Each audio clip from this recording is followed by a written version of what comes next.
মাতৃভাষা দিবসের স্মারক ডাক টিকিট অবমুক্ত করলেন প্রধান উপদেষ্টা। সীমান্ত হত্যা শূন্যে নামিয়ে আনতে জোর দাবি জানান বিএসএফ। সাবেক ডিবি প্রধান হারুনের ১০০ বিঘা জমি ও ৭ বাড়ি ফ্ল্যাট জব্দ। শেখ হাসিনার গাড়ি চালকের ছেলে গ্রেফতার।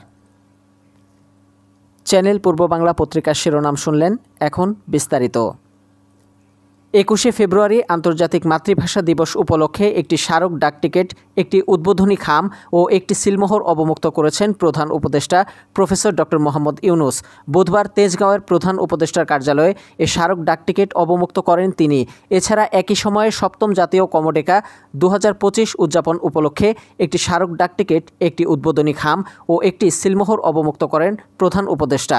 কমোডেকা উপদেষ্টা, সড়ক পরিবহন ও মহাসড়ক বিভাগের সিনিয়র সচিব মোহাম্মদ এহসানুল হক, কমোডেকা চিফ মীর মাহবুবুর রহমান স্নিগ্ধ সহ অন্যান্যরা এ সময় উপস্থিত ছিলেন। ভারতীয় সীমান্তরক্ষী বাহিনী ও বাংলাদেশের সীমান্তরক্ষী বাহিনীর মহাপরিচালক পর্যায়ের বৈঠকে দ্বিপক্ষীয় সম্পর্কের স্বার্থে সীমান্ত হত্যা পুরোপুরি বন্ধের কথা বলা হয়েছে।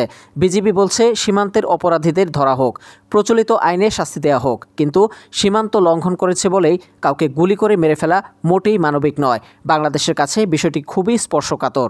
বাংলাদেশ ও ভারতের সীমান্তরক্ষী বাহিনীর বার্ষিক এই বৈঠকে সীমান্ত হত্যা আক্ষরিক অর্থে শূন্যে নামিয়ে আনার বিষয়ে বিজিবির পক্ষ থেকে এ জোরালো দাবি জানানো হয়েছে। ভারতের পক্ষে বলা হয়, বিএসএফ সবসময় চেষ্টা করে, কিন্তু কখনো কখনো সংগঠিত অপরাধ চক্র এমন আক্রমণাত্মক হয়ে ওঠে যে গুলি চালানো ছাড়া উপায় থাকে না। এই প্রবণতা ও অপরাধ বন্ধে সমন্বিত সীমান্ত ব্যবস্থাপনা পরিকল্পনা রূপায়ণের উপর জোর দিয়েছে বিএসএফ।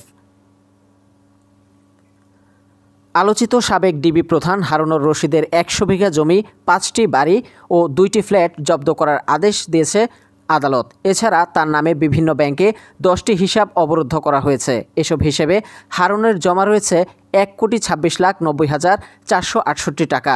পাশাপাশি তার ভাই শাহরিয়ারের ৩০ বিঘা জমি জব্দ, ১১টি ব্যাংক হিসাব অবরুদ্ধ ও 3টি কোম্পানির শেয়ার অবরুদ্ধ করা হয়েছে।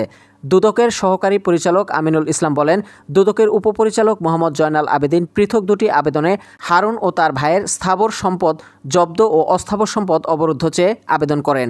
পরে আদালত শুনানি নিয়ে আবেদন মঞ্জুর করে আদেশ দেন। সাবেক প্রধানমন্ত্রী শেখ হাসিনার ব্যক্তিগত গাড়ি চালক রাজ্জাক মাতব্বরের ছেলে ও আদাবর থানা এলাকার ছাত্রলীগ নেতা রুবেল আহমেদকে গ্রেফতার করেছে মোহাম্মদপুর থানা পুলিশ।